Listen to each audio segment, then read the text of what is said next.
Thank you. And thank you all for being here, and thank you for the invitation. When you actually invited me to give a talk, I was a bit troubled what to talk about. I kept cycling back to my research topics that you mentioned, and because you said it should be sort of approachable for the general public, I decided not to tackle those questions. And then I realized that I do have hobbies, and maybe those can give an interesting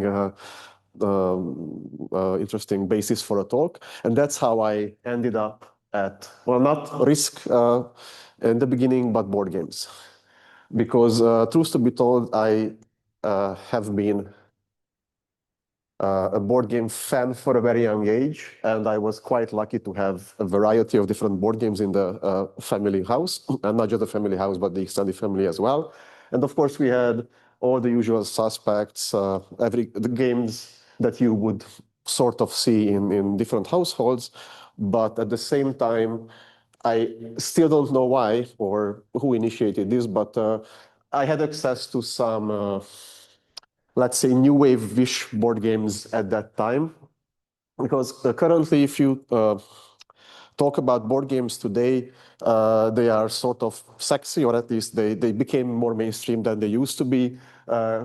More complex gamer board games have been very, very niche for a very long time. They started their golden age around like 2010-ish, maybe, but they have been becoming more and more popular. You have lots of designs. Back then, mid-90s, you didn't have much to choose from.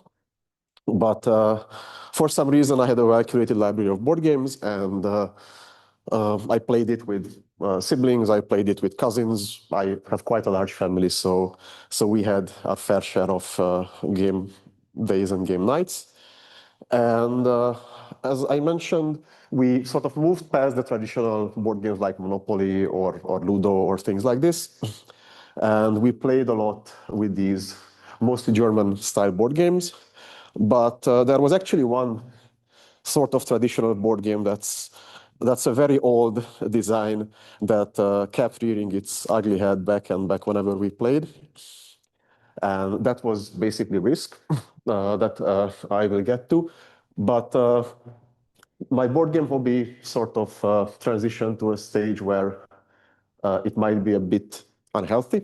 If you look at the profile of my board game collection, these numbers might not be the best statistics.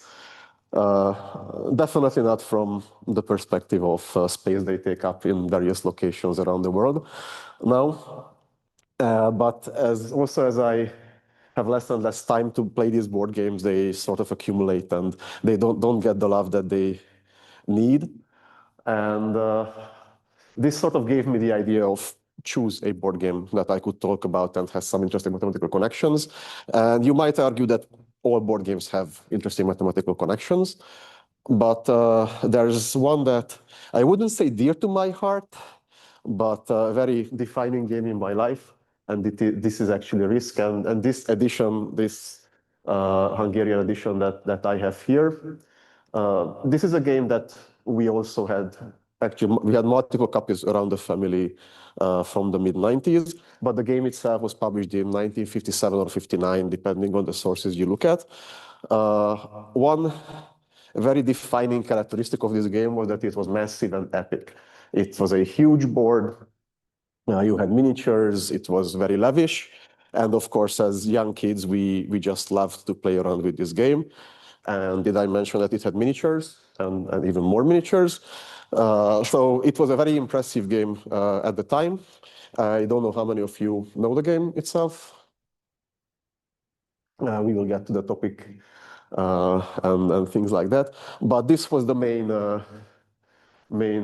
force that drew us again and again to playing the game. Because the game itself is, as the name suggests, it's about world domination. So you have a map. Board game scholars, sophisticated people might call this a dudes on a map type of game, because you have dudes, you have a map, and those dudes usually try to either control areas over this map or fight it out or something like this, but usually there's one winner in the end. And while I don't think I'm a very confrontative or competitive person in life, but when it comes to gaming and board games, I am very much so. And I think I can firmly say that this is the game that actually got the most table flips or board flips out of all of us. When things didn't go our way, we ended games abruptly. Because another characteristic is that it's a very long game. It can take hours. And if you have unlucky children playing a game, they will not have the attention span for hours to actually focus on strategically and calmly playing the game itself. But as you might have seen in the pictures, you have a very unrealistic division of the real world. You have territories, and these territories are grouped into continents. And basically, you do three main things during your turn. You start with reinforcing, so you get new troops and you scatter them all around the map. And then you try to take some territories from your opponents, and then you rearrange your armies and then pass the turn to the other player. There's a bit more to this, but I will not go deeper into the rules. Knowing that you have these three phases will be enough. And what the dice are for is to decide battles. I will reiterate on these rules, but basically you're rolling at most 5 dice at a time.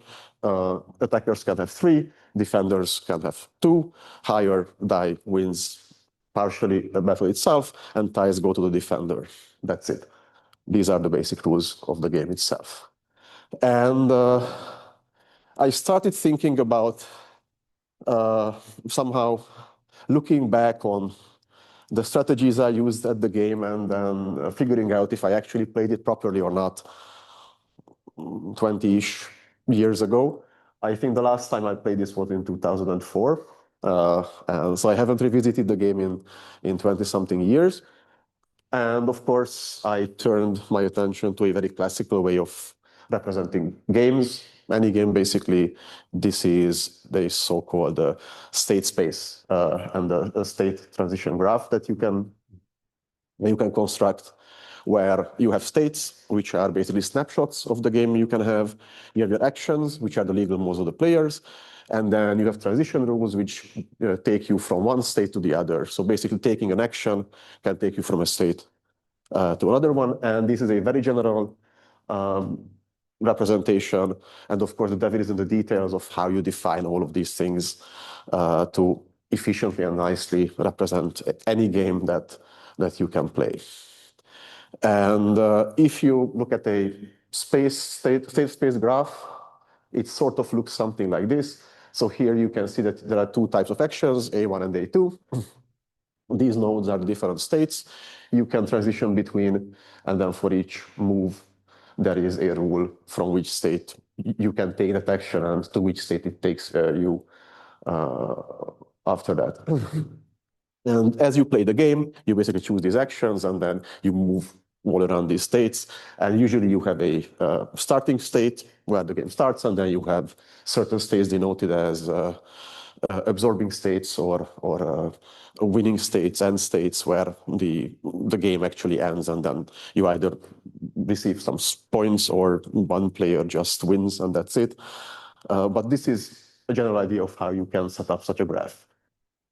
And I think the example you almost always see for such a state space graph is tic-tac-toe, because it's quite easy to show how it looks like. A state itself is actually a board that has the 9 different slots, and each of these slots has 3 different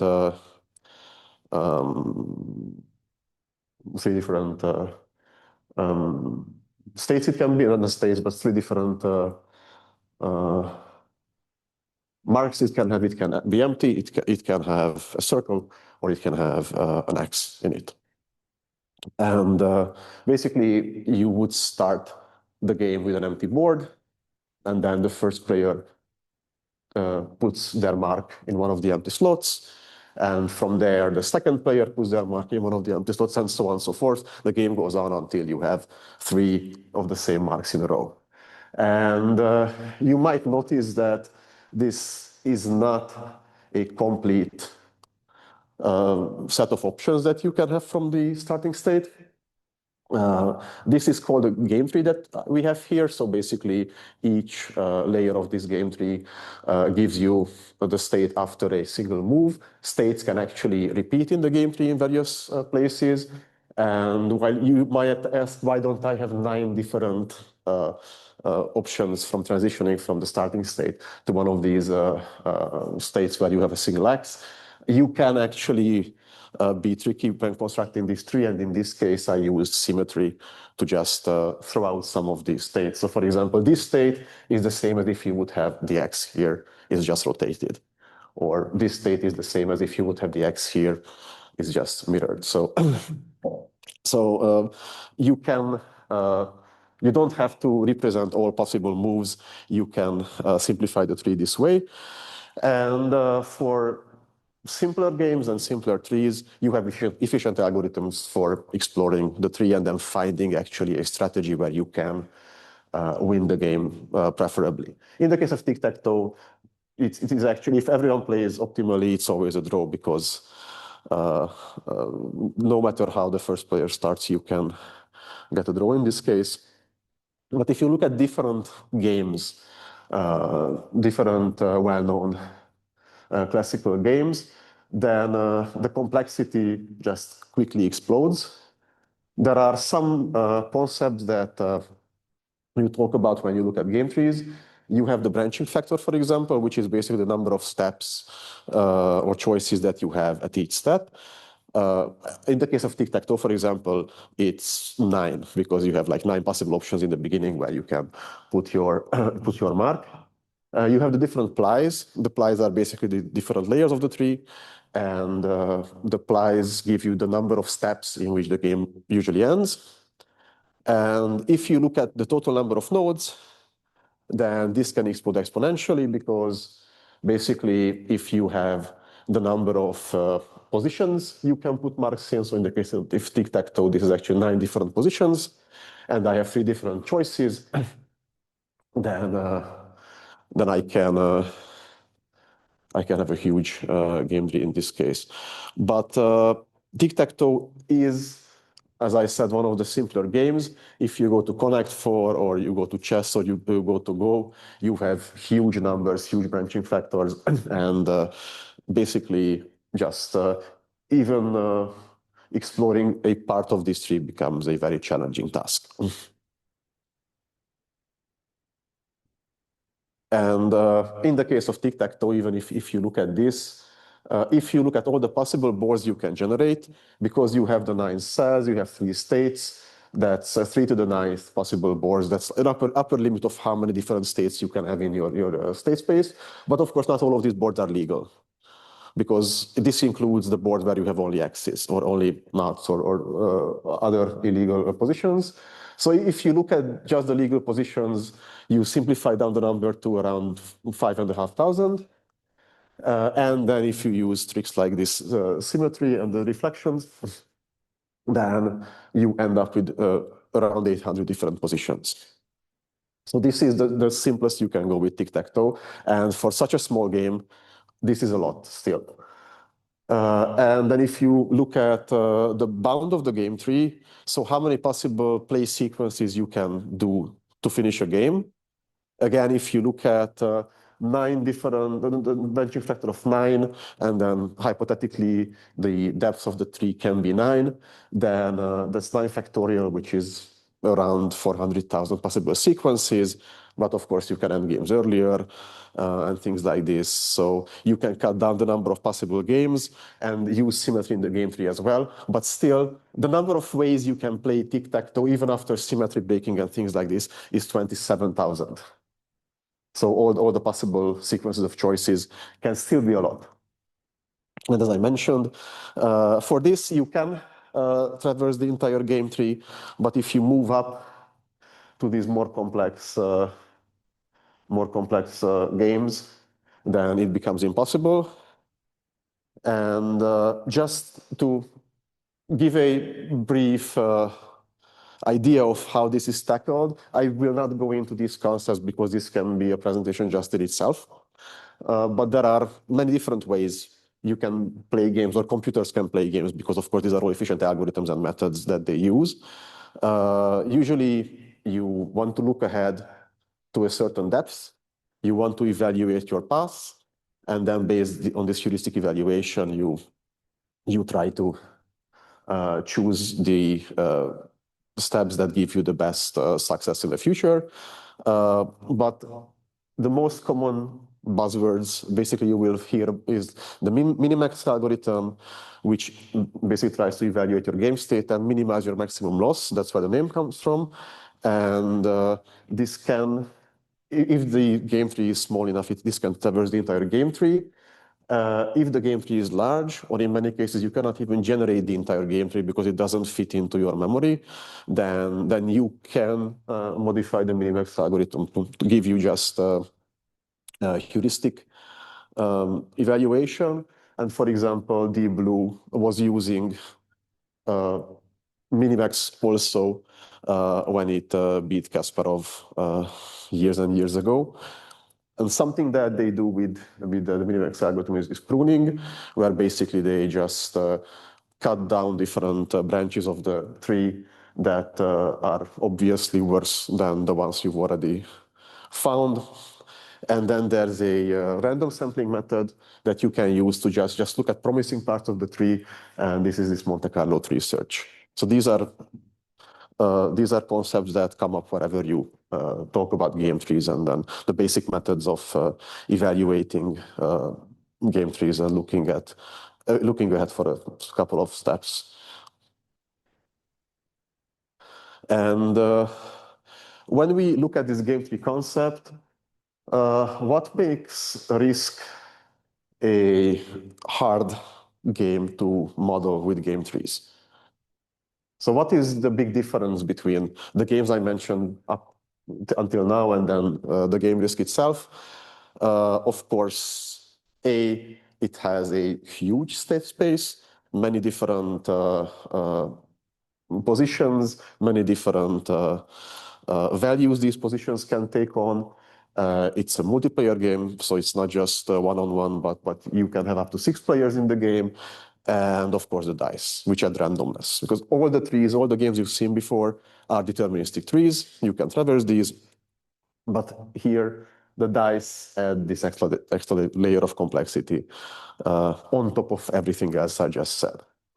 Now the question is, how can we represent all of this, or can we modify the existing concept of game trees and this state space graph to actually accommodate all of these concepts?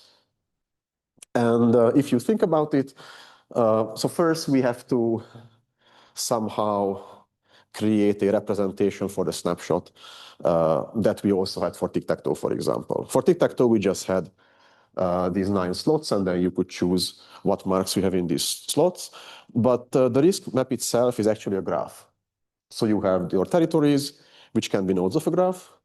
You have the borders where 2 territories meet, and you can actually move troops across the borders. Those are the edges. Those represent the legal attacks, so who can attack who. And you do have these continents. Continents themselves can be subgraphs of this huge graph. I think you have 42 territories in the game, so this will be a graph with 42 nodes. And if you look at the graph itself, you will find that there are actually some special nodes that have strategic importance throughout the game. Here's a representation of the game map. So the colors are the continents, the numbers are just the numbers of the territories inside the continents. And then you do have some transitions already drawn there for across the oceans and seas. But if you don't look at this whole thing as a map, but you switch into a graph, this is what you get basically. Here I try to keep the colors. So you still have a concept of the continents here. And I don't know how well you can see, but for the edges, I have the bolder edges, which actually represent transitions between continents, which will be an important thing from the game's perspective. Because, as I mentioned, you do need to control territories, and you do get your reinforcements based on the number of territories you control. But if you control the entire continent, then you get more reinforcements, you will be stronger, and then that gives you a higher chance of winning the game in the future. So all of these that you can see are actually edges where you can get from one continent to the other. And these are these important connecting points.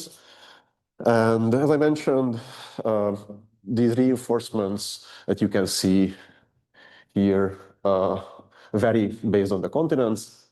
For Australia, for example, gives you only 2 bonus troops every turn, but it only consists of 4 territories, so it's easy to get. While if you control Asia, you get 7 bonus troops, but it has 12 territories. And then you have things in between. But it's not just the number of territories and the number of bonus troops that's important when you evaluate a continent itself, but also how many other continents it borders. And then you can see how many bonus troops you get per bordering other continent, or at least connections coming into your continent, and then how many bonus troops you get per territory that you have in a continent itself.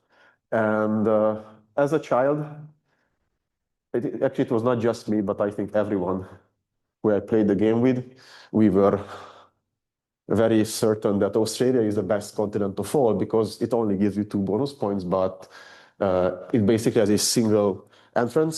So if you look at the map itself, you can only enter to Australia through a single connection. So if you fortify this, then you are banking 2 troops per turn, and that's good. But it turns out, at least from what I read from more professional gamers than me, that's actually one of the worst places to hold. And as a consensus, North America is by far the strongest based on these metrics. Europe is hard to hold, Asia is hard to hold. So I was quite surprised actually by this revelation. But this is actually something that you do have to consider, and you do have to look at the topology of this graph that you have here when you make strategic decisions. So this is an important thing when you play the game. And then the other important thing will be how to represent the power struggle between the different players, and how to represent the troops in the different countries and who controls the different countries. And if you take the graph itself that I just showed you, you can actually color all the nodes. And the color can be the player who controls the territory itself. And you can assign a label to each node, which gives you the number of troops that the player has in the country. So in this toy example, let me just remove this from here. So in this toy example, there are 2 different players.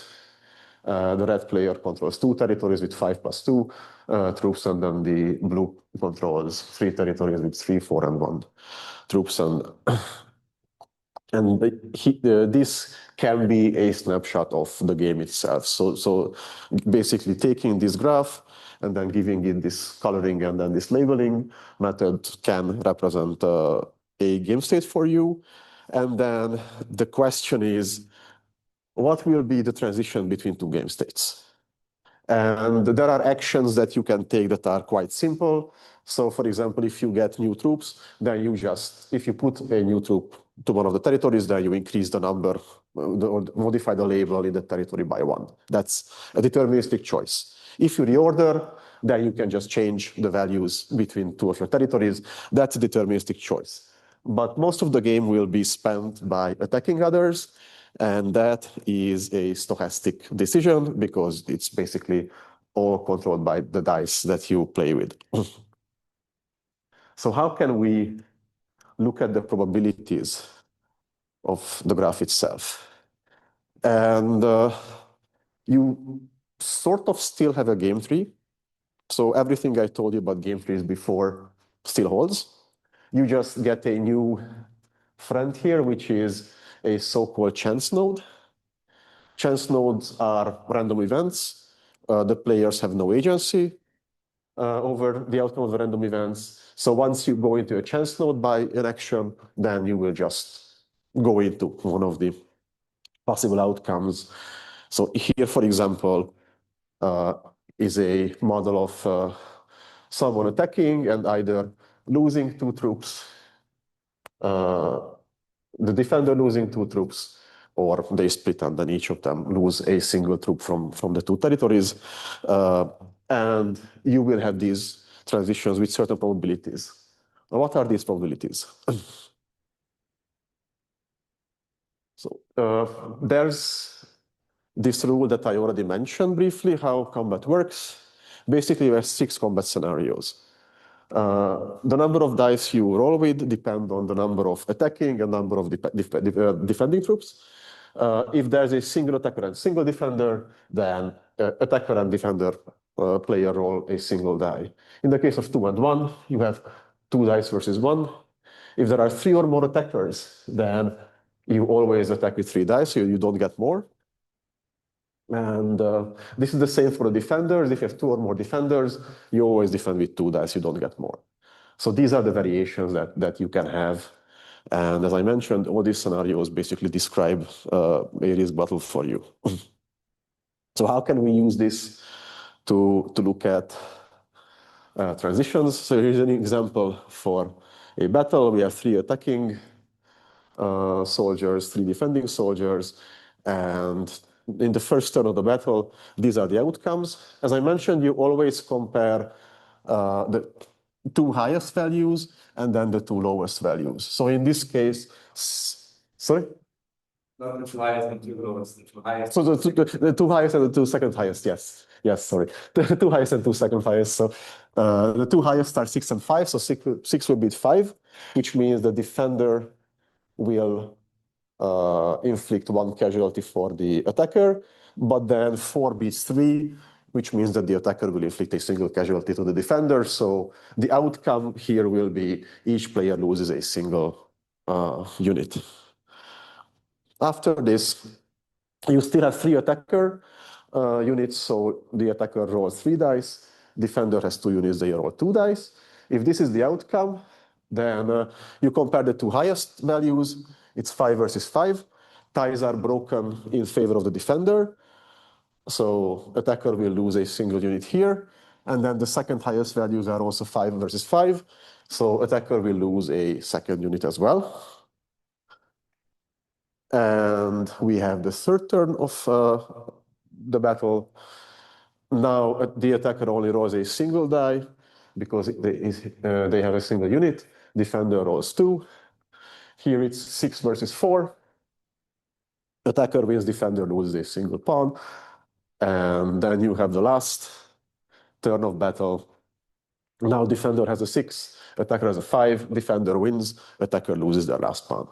So this is basically an entire battle. The player is not obligated to finish the battle, so they can stop at any time. The attacker can decide to just quit here if they want. But from the perspective of outcomes, we will say that the battle will last until one of the players is completely eradicated. So in this case, this is what you would do to get to a final state of the battle itself. And can you represent this somehow, or can you add this representation to the game tree itself that we are talking about? So currently what we have is we do have a map, and then we have another map, and the question is, between this snapshot and that snapshot, what's the probability of transitioning? And the battle itself actually is its own subgame. So you can have a sort of own game tree for the battle itself. You can define states for the battles, and then you can define the transitions between these states. And the state is very simple. It's basically this AD tuple. A means the number of currently attacking units, and then D means the number of currently defending units. And in the case of a single roll, it, of course, the outcome of the rolls depends on how many dice you roll with each of the players. But in the case of 3 attacking dice versus 2 defending dice, this AD state can go into the A minus 2D state, where the attacker loses 2 units. It can go into the A minus 1, D minus 1, both of them lose a single unit, and then the A and D minus 2, where the defender loses 2 units. These are the only outcomes, nothing else. And if it's every other case, so if you have a single defending die, it doesn't matter how many attacking die you have, it's always from AD, you either go to A minus 1D or AD minus 1, there's no other option. So these are the only transition possibilities from a given state. The question is, we know the possibilities, the other states you can transition to with a single turn of battle. What are the probabilities for this transition? And to model these probabilities, we can basically employ Markov chains. I don't know if you have heard about Markov chains before. Basically, they are named after Andrei Markov, a Russian scientist. He studied how different dependent events and chains of dependent events behave and how they affect each other. And basically, the Markov chain is a sort of memoryless process. You are in a state, and the outcome of your action will only depend on the current state that you're in. It doesn't matter what history got you there. You don't have any memory. Basically, if you have a next action, and the next action will have a set outcome, and then you have all of these past events here, the probability of this will be the same as the probability of the same outcome based on only your current state and nothing that happened before. And this is basically what we've seen in the example that I showed you and how the battles in Risk work. If you have this combat turn xn plus 1, then the number of attackers in this turn n plus 1 and the number of defenders will only depend on the number of attackers and defenders you have in the current step. And it doesn't matter how many you started the combat with. So basically, if we can construct a Markov chain to represent the battles themselves, then we are sort of done, and we can actually give some probabilities to the outcomes of the battles themselves. And how does a Markov chain look like? So this is just a simple toy example. I have a starting state, and I have some transitions here. Let's say that for the first action I take, there's a 70% chance I go to state A, and then there's a 30% chance I go to state B. And if I'm in state A, then with a 60% chance I will move to C, with a 40% chance I will move to D, and then this is the same for state B. There's a 40% chance to move to E, and then a 60 to move to F. And then the question is, of course, what is the probability of arriving to either of these states? So C, D, E, or F. And the only thing that we have to do is just multiply the probabilities along the chain. So going from S to C, there's a 42% chance that I will get to C. There is a 28 that I will get to D, and then 12 that I will get to E, and then 18 that I will get to F. And if you sum all of these up, of course, these have to sum up to 100%.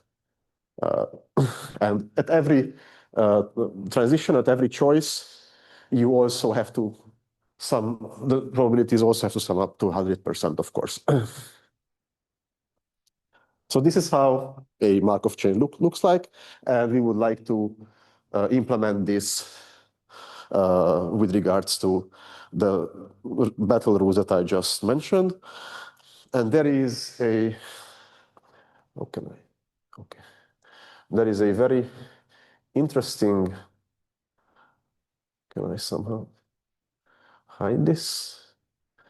there is a very, very interesting result, actually, from a research paper from 1997 by Tan, who did this whole process. He modeled the battles and risk using a Markov chain. And his observation was that if the attacker and defender start with the same number of armies, then the probability of the attacker to win is below 50%. So basically, it's not worth it to be aggressive. You should play a defensive game. And eventually, if you overpower your opponents, then you should start attacking. And he had this observation also that if the attacker has twice as many armies as the defender, then it's safe to attack. But it's a big ask to do in this game, actually.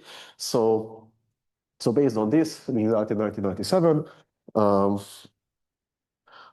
it was a common sense knowledge, it seems. I didn't know that you should very well be defensive in the game. Was that it? And how does this work? So how does his result actually work? So I will not give you all the formulas because, of course, for all of these scenarios, all the 6 scenarios, to calculate all the probabilities, it's quite a lot. But for 3 attackers and 2 defenders, I will actually give you how he got to this conclusion.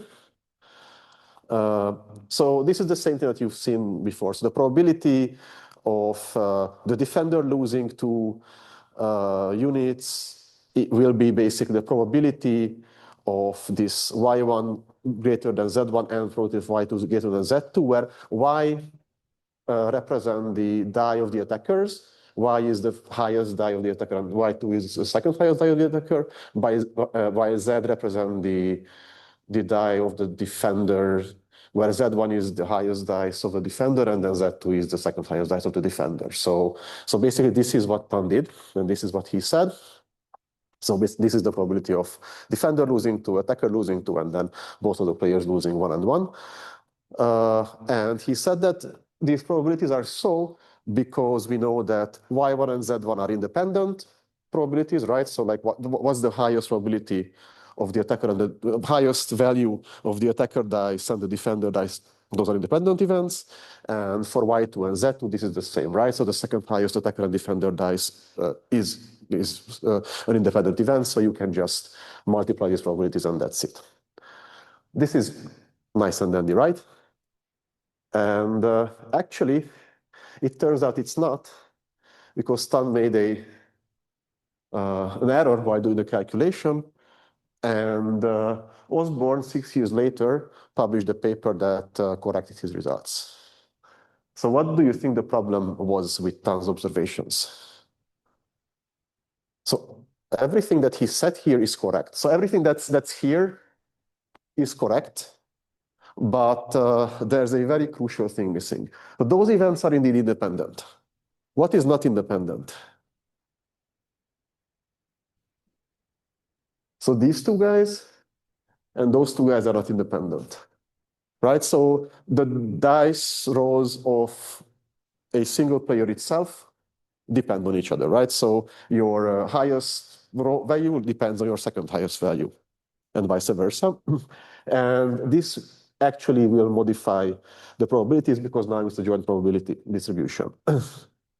And here is just reiterating what Tan came up with. So this pi 322 will represent now the probability of the attacker attacking with 3 dice, the defender defending with 2 dice, and then the defender losing 2 units. So this is an IJK indexing. I is the dice of the defender, J is the dice of the I is the dice of the attacker, J is the dice of the defender, and then K is the number of units lost by the defender. So this is how you can simplify this probability. And based on the formula from the previous slide, Tan said that it's around 26% that the defender will actually lose the 2 troops. But in comes joint distribution, and Osborne said that actually you have to consider all of these together. So now you have the probability of the highest attacking value being y1 and the second highest being y2, while the highest defending value is z1 and the highest defending value is z2. And if you do the math here, this actually modifies the outcome of this whole thing from 26%. There's a 37% for a defender to lose 2 units in the case of this single turn of battle. So, and this is because you have the ordered dice and then they come with this joint probability. So this is what I didn't expect to find when I started looking into this topic, to have not a single scientific paper about probabilities in risk, but actually a paper and then a correction of that paper in the same journal. But it was very, very surprising and very nice to see. And then Osborne recalculated all the probabilities. So here I have tons of values and then Osborne's new probability values for all of the different scenarios that you can have. And of course, while you have single die versus single die, you have the same outcomes. But in the case of having more attack dice than defending dice, you see huge differences in the probabilities. And basically, with this, you can actually build a transition probability matrix. So for all of the different scenarios and options, you do have these probabilities.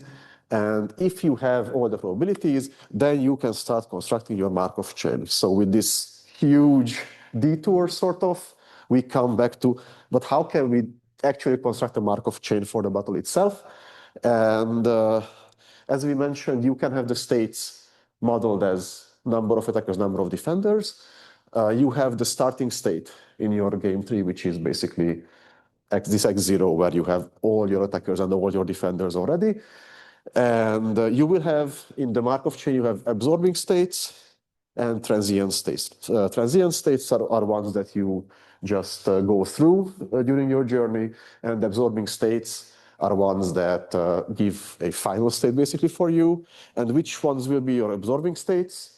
You have to either zero out the number of attackers or number of defenders. So A and 0 or 0 and D, where of course A and D are between your maximum and minimum number of allowed units will be this option. So in total, you have A plus D number of absorbing states. And everything else will be a transient state in your Markov chain. And then how do you construct the Markov chain? For a simple case, if you have one attacker and one defender, then there's 2 probabilities, right? It's either the defender wins or attacker wins. And then these probabilities you can just read from the transition matrix because we have those values already. What happens if you have a more complex battle where you have 2 attackers and 1 defender? Again, like a single battle step will have either the defender losing or the attacker losing a single unit. And in this case, you can just read this probability from the transition matrix. And if you come here, then you might notice that this is actually something we've completed already. And then if you just keep building this tree, then you can reuse parts of the tree that you've already done. And in a general way, you can construct a general way of building this tree itself. And for any number of A's and D's, it's quite easy to actually have your Markov chain and build this entire graph with all the possible outcomes. So once you have this general rule, you can build the tree. And then from your starting state, as I mentioned on the toy example, you just multiply all the possibilities and then see when you get to a final state. And this is basically all the possibilities of the attacker winning the battle calculated from 1 to 10 units attacking and 1 to 10 units defending, which is a lot of numbers. It's a bit nicer with a heat map, but it can be seen that you do have this slightly better than 50% chance now for the attacker to actually be favored in conquering the territory. So tons observations are out of the window, and now we have Osborne's conclusions. It's considerably more favorable for the attacker to win. So actually, you should play a very aggressive or not very aggressive, but you should be aggressive in the game and not just turtle up and try to weather through. And there are some observations. So Osborne's paper has a lot of data. I didn't include all of them on the slides, but you have expected losses. You have a much bigger analysis of chances of winning than this. It basically also says that if the number of attackers and defenders are the same, you will have this higher than 50% chance if you have at least 5 attackers. And if you have significantly more attackers than defenders, then basically you will suffer fewer losses on average than the defender.